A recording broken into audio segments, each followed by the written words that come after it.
Science এবং টেকনোলজির প্রতি এখনকার জেনারেশন বোধহয় খুবই বেশি ইন্টারেস্টেড, কারণ সেই জন্য তারা বেশি ডিজিটাল প্ল্যাটফর্মে বেশি তারা ব্যবহার করে এবং বিভিন্ন রকম ডিজিটাল প্ল্যাটফর্মের মাধ্যমে তারা কিন্তু এই সায়েন্টিফিক আইডিয়াসগুলো শিখতে পারে।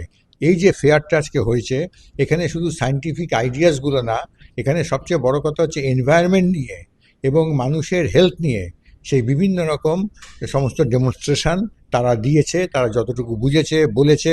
এবং তাদের এই যে শিক্ষার, তাদের যে শেখার মানসিকতা, এইটা প্রশংসনীয়। এবং এই সঙ্গে কেন্দ্রীয় বা রাজ্য সরকারের যেসব প্রকল্পগুলো আছে সেগুলোর রূপায়ণে এই ধরনের মোটিভেশন সাহায্য করবে।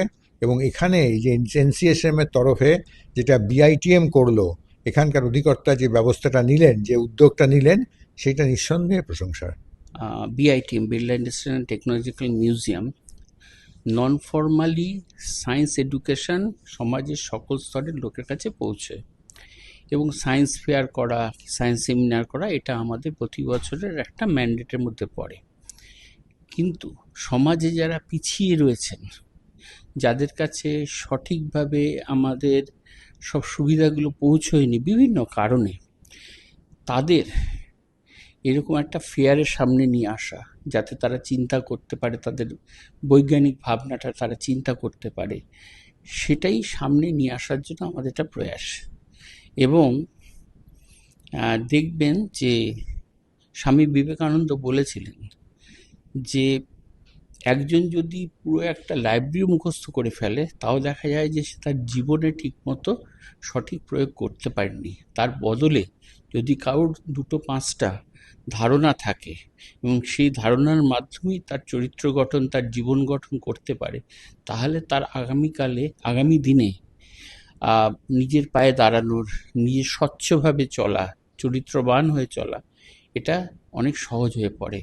তারই আঙ্গিকে কিন্তু আমরা এরকম ভেবেছি যে যারা গ্রামে গঞ্জে ছোট, যারা মানে এই পিছিয়ে পড়া ছেলেমেয়েরা, তাদের যে ধরনেরই বিজ্ঞান ভাবনা হোক, এবং যেটা বিশেষত দেখলাম যে এনভায়রনমেন্ট নিয়ে খুব চিন্তা ভাবনাটা এরা করেছে, সুতরাং সেটাকেই জনগণের সামনে তুলে ধরাটাই আমাদের খুব গুরুত্বপূর্ণ। আমি এখানে এসি বানিয়েছি, যেটা কোনো সিএফসি গ্যাস বা কোনো হোল্যান্ড গ্যাস ইত্যাদি কিছুই ব্যবহার করেনি। আর আমাদের টপিক ছিল লাইফস্টাইল ফর এনভায়রনমেন্ট। এখানে আমরা মানে প্রতিদিনের ব্যবহারের জন্য এটা আমরা বানিয়েছি। এখানে আমরা যেগুলো যে নর্মাল এসিগুলো যে কিনতে পাওয়া যায় না, সেগুলোর মধ্যে থাকে সিএফসি গ্যাস।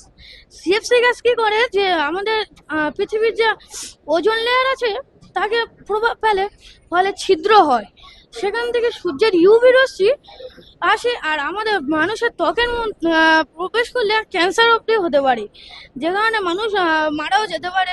কিন্তু আমাদের এই এসির মধ্যে কোনো ধরনের গ্যাস ব্যবহার করা হয়নি, যার ফলে এটা পুরো স্বাস্থ্যকর। আর এটা এসির থেকেও বেশি ঠান্ডা হাওয়া দেবে, -2 থেকে 3 ডিগ্রি পর্যন্তও যেতে পারে। আমরা এখানে টেম্পারেচার মিটার লাগিয়েছি, আর অল্প কিছু জলের সাহায্যে এটা খুব দারুণ চলে, আর জল না দিলেও এটা আরো ভালো চলে। আমরা এখানে একটি জেব্রা ক্রসিং দেখিয়েছি।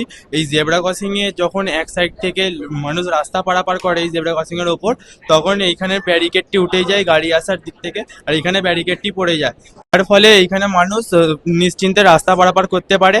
আর যখন মানুষের রাস্তা পারাপার করা হয়ে যায়, তখন আবার এখানে ব্যারিকেডটি পড়ে গিয়ে এখানে ব্যারিকেডটি উঠে যায়, তার ফলে আবার গাড়িগুলো পুনরায় যাতায়াত আরম্ভ করে। তো যখন শীতকালে ভোরবেলা বা রাতের বেলা কুয়াশাচ্ছন্ন হয়ে যাবে সারা রাস্তায়, তখন এইখানে আমরা একটি ফগি রোড দেখিয়েছি। যখনই কোনো গাড়ি এসে সামনে দাঁড়ায়, পেছন দিক দিয়ে অন্য কোনো গাড়ি এসে সেই গাড়িটিকে ধাক্কা মারে এবং বড় সড়ো অ্যাক্সিডেন্ট হয়।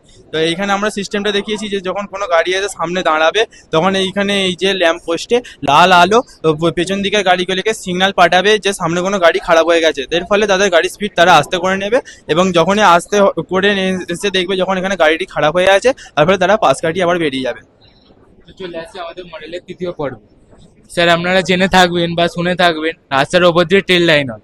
তো এই ট্রেনে অনেক মানুষ হয় যারা তাড়াহুড়ো করবার জন্য এই ব্যারিকেড টপকে ট্রেন লাইন ওভারটেক করবার চেষ্টা করে। তাই আমরা এখানে একটি লোহার ব্যারিকেড দেখিয়েছি, যেটা যখন এখান দিয়ে ট্রেন যাবে অটোমেটিকলি ব্যারিকেডটি উঠে যাবে।